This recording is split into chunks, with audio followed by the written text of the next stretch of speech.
Now, I know we covered a bit of this in front page news, but I wanted to go back to Beyoncé and Kelly in Texas because we didn't get a chance to listen to Kelly Rowland when she was the person that did the first speech before Beyoncé, and we didn't get a chance to listen to that. So I did want to listen to it because I felt like Kelly went off. Let's take a listen to Kelly Rowland.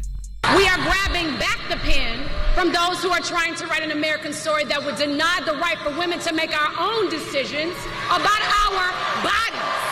Houston, we are grabbing back the pen, that pen, to forge a new path with Kamala Harris and Tim Walz. We are grabbing back the pen to write a new American story, a story of community, of equality, strength, of kindness, and of hope.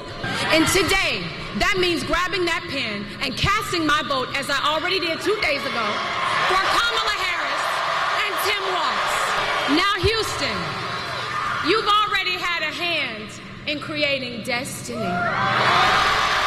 So do what you do and do this thing again.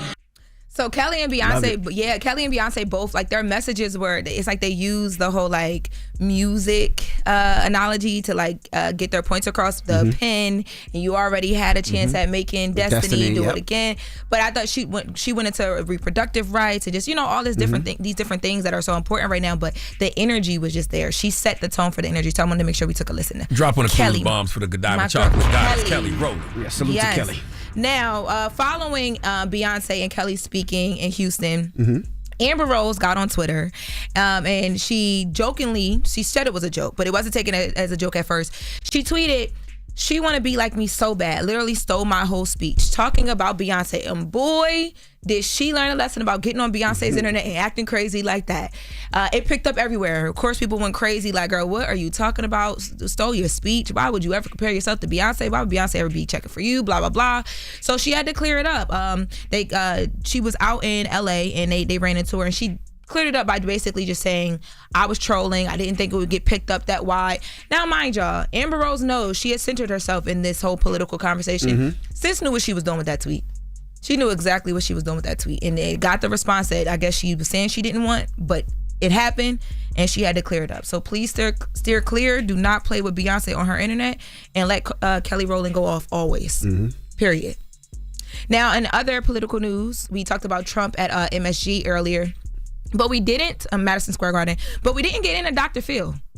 Now, I don't know what surprised me more this weekend, the Wayne Wade statue or Dr. Phil at this rally. We're going to talk about that statue too. They were both horrible. Yo, let's take a listen to Dr. Phil at MSG speaking on behalf or for in support of former President Trump.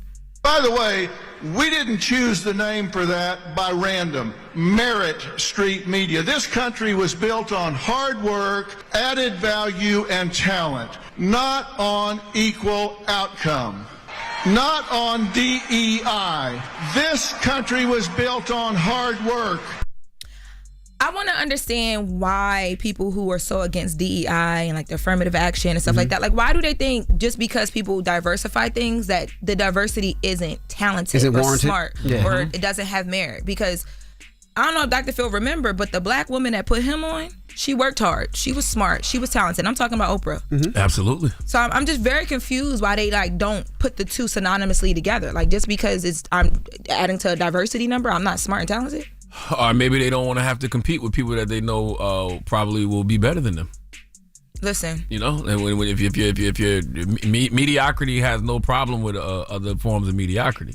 But, you know, when you bring somebody that's just in the room that may just be naturally more brilliant, naturally more intelligent, naturally just better than you on every level, maybe you just want to keep them out the room so you don't have to compete. Yeah, but those people just don't have the opportunities. A lot of times don't have the money, don't have a lot of the things that they need to get into that position. And sometimes, yes, DEI. I mean, look at all the people that have to go to colleges that have never got an opportunity. I would never have gotten an opportunity to go to some of those Harvards, Stanfords, and those places because of it. So yeah, and America is not America without DEI. Forget the whole corporate definition of DEI. I'm just talking about diversity, equity, and inclusion. Right. If you don't have diversity and inclusion in America, you don't have an America. Baby, let me tell you, the way they flooding Dr. Phil's comments today, y'all been on his Instagram? I've never. You never went to his Instagram. IG, no. They are in the comments pissed, okay? I was so surprised to see Dr. Phil on that stage. Especially, I feel like... Were you? Yeah, what? Yes, I was. Like, if you were going to vote... Yeah, that was surprising. If you were going to vote for Trump, okay, cool, do you. But to get out there to be now a walking poster child for him after all of the things that have been said and things that have been done recently, I'm like, does he not know his audience? Because my grandma and my aunts, I couldn't wait to tell them, You couldn't wait to tell them? We're not watching them shows no more. They love him because of Oprah and how she like had him on her back forever. So they love him. But no. And my grandma, she already got up and did her early voting and all that, but she was very upset. She's very upset with Dr. Phil? Yes, she was pissed. Feel free to come up here and explain Dr. Phil if you feel so inclined. He's been up here many times. Plenty of times. I've been on Dr. Phil's show plenty of times. Man, that wasn't it. They missed the mark with that one.